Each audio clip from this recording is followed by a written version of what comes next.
Jammu Kashmir Ladakh high court bar association Jammu ने नए tenancy के कानून के ऊपर ऐतराज़ किया है और इतना ही नहीं बल्कि उन्होंने ये भी कहा है कि अगर आंदोलन करने की ज़रूरत पड़ी हम आंदोलन करेंगे, मगर हम इस नए कानून से सहमत नहीं हैं। आरोप ये भी लगाया है कि जम्मू कश्मीर की सरकार ने बिना हमसे बात किए, बिना जुडिशरी को कॉन्फिडेंस में लिए इस कानून को लाया और पास किया। उनका ये कहना है कि इससे पहले वाला कानून Jammu Kashmir residential and commercial tenancy act 2012 ज्यादा बेहतर कानून था और अगर इस कानून को लाना भी था तो इस कानून में जो तमाम ताकतें डिप्टी कमिश्नर को दी गई हैं, एग्जीक्यूटिव को दी गई हैं, वो नहीं दी जानी चाहिए थी। Jammu Kashmir high court bar association Jammu के प्रधान सीनियर एडवोकेट निर्मल कोतवाल ने यहां तक कहा कि सरकार कोशिश कर रही है कि तमाम ताकतें जो जुडिशरी के पास पहले थीं वो ताकतें एग्जीक्यूटिव के हवाले कर दी जाएं, इसको बर्दाश्त नहीं किया जाएगा। अब क्या है इन दोनों कानूनों में, यह आपके लिए जानना बहुत ज्यादा जरूरी है। अगर हम 2025 के कानून की बात करें, वो कानून पूरे जम्मू कश्मीर यूटी पर लागू है। ये कानून रेजिडेंशियल प्रॉपर्टीज को भी कवर करता है, कमर्शियल प्रॉपर्टीज को भी कवर करता है। यानी अगर किराए पर आप अपना मकान देते हैं तो यह कानून लागू होता है, आप अपनी दुकान देते हैं तो भी यही कानून लागू होता है।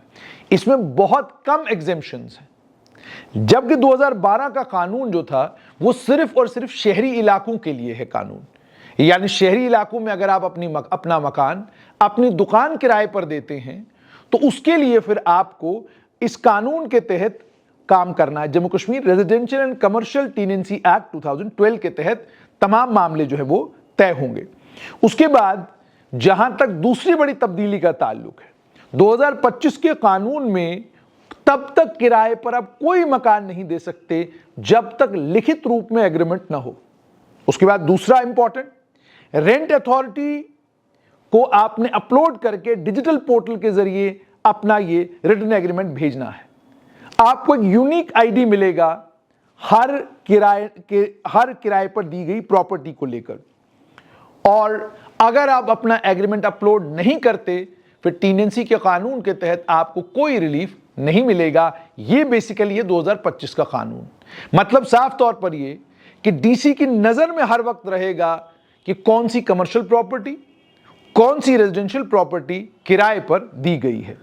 उसके बाद उसके मुकाबले में जो 2012 का कानून है, 2012 के कानून में लिखे हुए एग्रीमेंट की जरूरत थी, लेकिन नोटरी से अटेस्ट करवाया हुआ किरायानामा भी चल जाता था।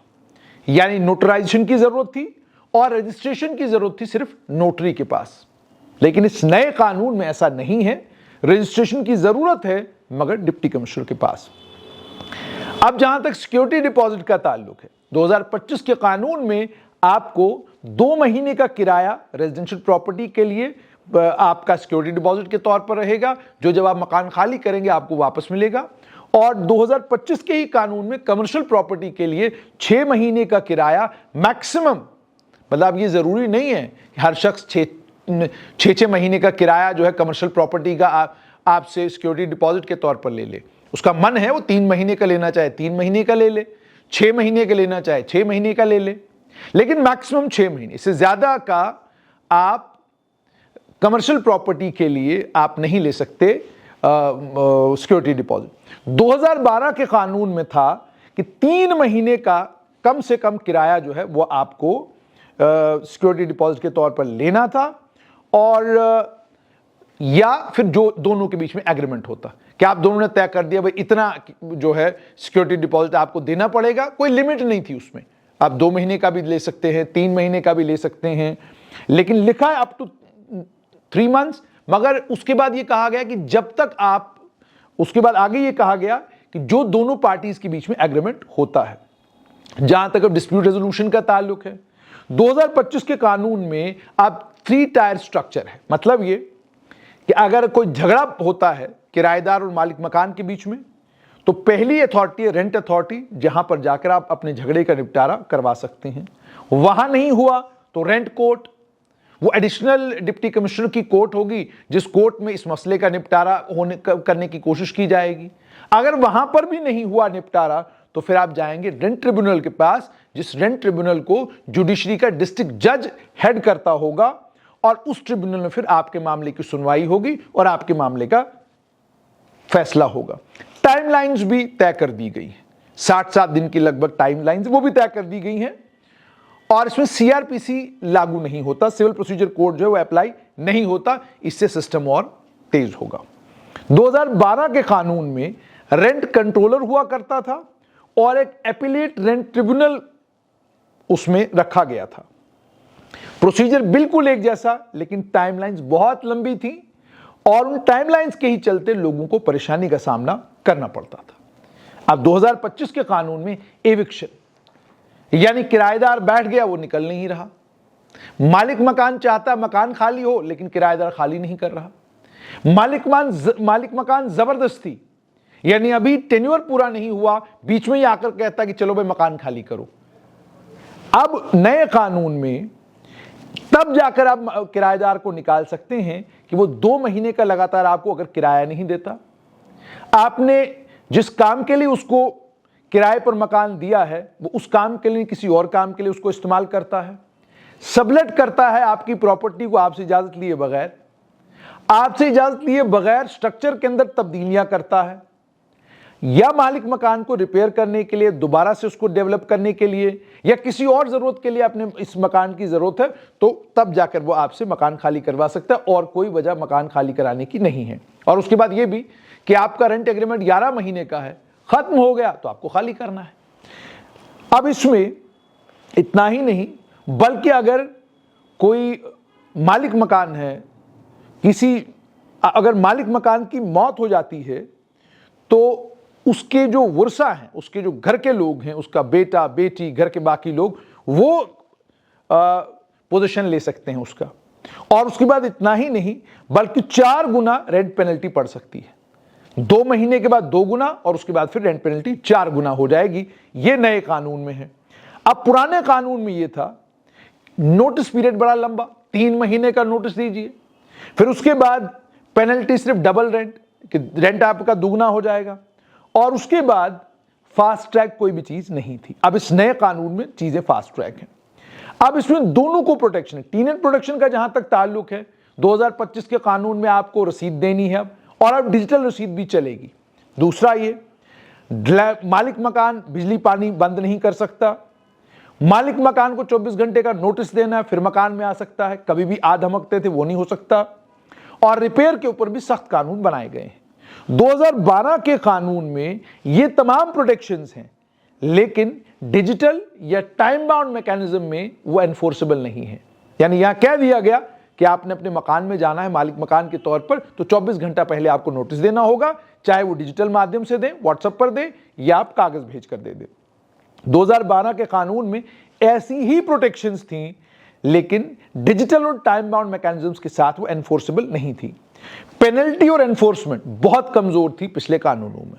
अब वो पेनल्टी और वो एनफोर्समेंट जो है ज्यादा मजबूत है इस 2025 के कानून में। उसके बाद डिजिटल गवर्नेंस है मुकम्मल तौर पर, यानी आपका एग्रीमेंट अपलोड होगा, आपकी टेनेंसी डिटेल्स कि किस किराया नामे पर यह मकान दिया गया है वो पब्लिकली अवेलेबल होंगी, आप देख सकते हैं, और आपको यूनिक आईडी दिया जाएगा जिससे मैनिपुलेशन नहीं हो सकती।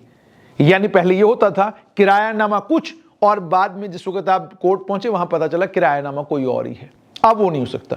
टेनेंसी एग्रीमेंट वहां पर है, आपने जो टेनेंसी एग्रीमेंट पर दोनों ने दस्तखत किए हैं वो अपलोडेड है, आपको भी दिख रहा है, मालिक मकान को भी दिख रहा है। तो इस तरीके से डिजिटल गवर्नेंस इसमें ज्यादा इफेक्टिव है। 2012 का कानून मुकम्मल तौर पर ऑफलाइन, यानी आपने रेंट एग्रीमेंट क्या किया कोई पता नहीं, आप दोनों के बीच में क्या तय हुआ कोई पता नहीं, किराए पर क्या है किराए पर क्या नहीं है वो भी कोई पता नहीं। उसके बाद जहां तक ट्रांसपेरेंसी और अकाउंटेबिलिटी का ताल्लुक है, इसमें तमाम ड्यूटीज जो है वो कोडिफाइड है, ठीक है जी, और पेनलाइजेशन भी होगी, इसमें निकाला भी जा सकता है, सब तमाम चीजें हैं। जहां तक ताल्लुक है पुराने कानून का, उसमें ये तमाम चीजें नहीं थी। अब अगर हम दोनों कानूनों के बीच मुआवजा करें तो 2025 का कानून और 2012 के कानून में जमीन आसमान का फर्क है, और इन दोनों कानूनों में क्या कमियां क्या कमजोरियां हैं मैंने दोनों आपको बता दी, और इसमें कोई शक नहीं कि जो वकला साहिबान की नाराजगी इस बात पर है कि आपने एग्जीक्यूटिव के हवाले ताकतें कर दी गई हैं, उस पर अब वकला साहिबान और हुकूमत के दरमियान बातचीत होगी। और अगर वहां से कोई रास्ता निकलता है और ताकतें तमाम की तमाम जुडिशरी को दे दी जाती हैं तो वो भी बेहतर है। और उसमें यह भी है कि अगर मान लीजिए जुडिशरी के पास ताकतें चली जाती हैं, रेंट एग्रीमेंट अपलोड होता है, रेंट कंट्रोल अथॉरिटी अगर डिस्ट्रिक्ट जज साहब होंगे तो तमाम चीजें 24 घंटे जुडिशरी की नजर में रहेंगी। तो कल को जब कोई भी मामला बनेगा तो जुडिशरी को बिल्कुल पहले से लेकर आखिर तक तमाम तफसीलात जुडिशरी के पास होंगी। तो मतलब साफ तौर पर यह है कि जो नया कानून है, इस कानून में बहुत सारे ऐसे प्रावधान हैं जिन प्रावधानों का फायदा मालिक मकान को भी और किराएदार को भी होगा। जब आपका किरायानामा डिप्टी कमिश्नर की नज़र में या मान लीजिए कल अगर इसमें कोई बदलाव किया जाता है किसी जज साहब की नज़र में 24/7 रहेगा, तो यकीन मानिए ना ही मालिक मकान के लिए ना ही किराएदार के लिए यह आसान होगा कि वो एक दूसरे को किसी भी मामले में परेशान कर सकें। हालांकि जम्मू बार एसोसिएशन की प्रधान सीनियर एडवोकेट निर्मल कोतवाल ने यह कहा कि शायद 1200 या 1300 के करीब मामले हैं जो पुराने 2012 के कानून की इम्प्लीमेंटेशन के बाद कोर्ट के सामने आए हैं। उन्होंने कहा ज़्यादा मामले अब किराएदार और मालिक मकान के बीच में रहे नहीं हैं, लेकिन अगर उसके बावजूद ये नया कानून तमाम चीज़ों को डिजिटलाइज करता है और मालिक मकान और किराएदार के बीच में रिश्ता भी तय करता है और दोनों को ताकतें भी देता है और दोनों को बाधित भी करता है कि आप ये कर सकते हैं, ये नहीं कर सकते हैं, तो फिर इस कानून में अगर कोई कमी है, किसी एग्जीक्यूटिव के कंट्रोल में मुकम्मल तौर पर होना चाहिए या इसका कंट्रोल मुकम्मल तौर पर जुडिशरी के पास होना चाहिए, ये बात वकला साहिबान जो कानून के जानकार हैं और जम्मू कश्मीर की हुकूमत ये बैठकर तय कर सकते हैं और इस मामले का निपटारा हो सकता है। मगर दोनों कानूनों को पढ़ने के बाद, इनका मुआवजा करने के बाद आप ये बेहतर फैसला कर सकते हैं कानून कौन सा बेहतर है। जब मैंने 2025 के कानून को पढ़ा, मुझे मेरी ज़ाती तौर पर यह राय है कि यह कानून 2012 के कानून के मुकाबले में ज़्यादा बेहतर है और ये कानून ये इंश्योर करता है कि न मालिक मकान परेशान हो, न किराएदार परेशान हो, न मालिक मकान किराएदार को परेशान करे और ना ही किराएदार मालिक मकान के सर पर चढ़कर बैठे।